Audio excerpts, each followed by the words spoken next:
Question number 1નો જવાબ છે જૈવિક ક્રિયાઓ એટલે શું?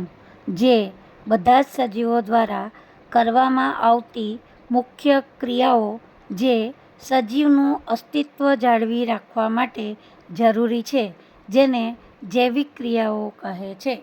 ક્વેશ્ચન નંબર 2નો જવાબ છે પોષણના આધારે સજીવોના મુખ્ય 2 પ્રકાર પડે છે. 1.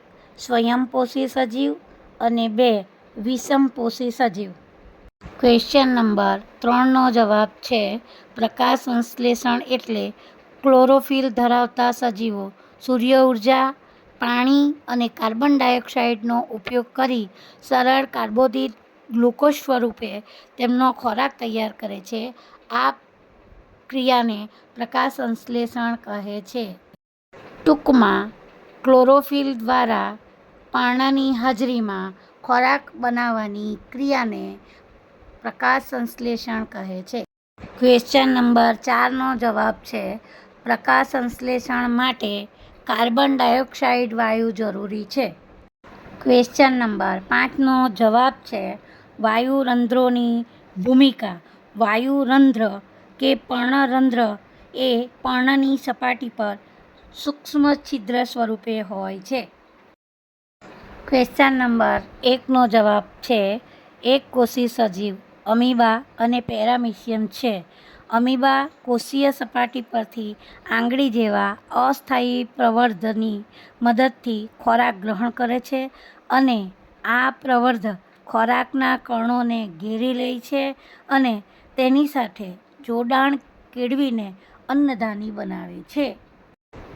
ક્વેશ્ચન નંબર 2નો જવાબ છે મનુષ્યમાં ખોરાકનું પાચન મુખમાં, જઠરમાં, નાના આંતરડામાં અને મોટા આંતરડામાં થાય છે.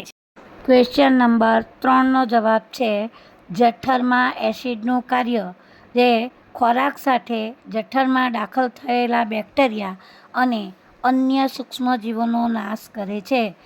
જઠર એસિડિક માધ્યમ જાળવે છે, પેપ્સિન ઉત્સેચકોની પ્રક્રિયામાં મદદરૂપ થાય છે અને અદ્રાવ્ય ક્ષારોને ઓગાળે છે.